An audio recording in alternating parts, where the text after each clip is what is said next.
Yang pertama, Ayah, apa tanggapan Ayah terhadap segolongan umat Islam yang mengingkari terhadap adanya ilmu tasawuf? Ilmu tasawuf tidak ada dalam Islam. Ada orang mengatakan ilmu tasawuf tidak ada dalam Islam. Istilahnya tidak ada di masa Rasulullah. Ilmunya sudah ada, persoalan namanya aja belakangan. Bukan persoalan ilmunya. Tidak ada di masa Rasulullah, namanya. Ilmunya sudah ada, karena semuanya bersumber dari Al-Quran dan hadis. Kita bertanggung jawab untuk itu.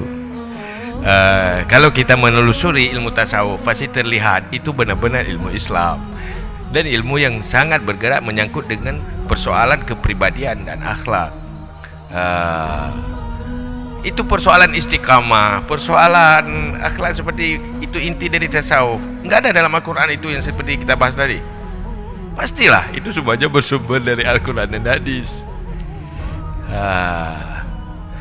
Cuma dalam penerjemahan secara detail, kalau kita mampu mempersepsikan tasawuf secara tepat dan benar, pasti kita akan mengatakan itu bersumber pada Al-Quran dan hadis.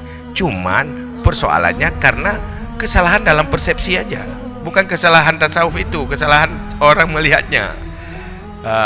Artinya seperti benda, dia tetap punya warna dirinya, tetapi kita berubah warna karena berubah kacamatanya. Yang putih jadi hitam, bukan yang putih itu hitam, mungkin dia sedang memakai kacamata hitam. Dia menuduh barang ini hitam, padahal bukan, kacamatanya yang hitam. Menuduh itu itu salah, itu enggak ada, mungkin pemikirannya yang salah. Luruskan pemikiran, pasti akan nampak bahwa itu ada dalam Al-Quran dan hadis. Cuman untuk berargumentasi sekarang itu bukan waktunya.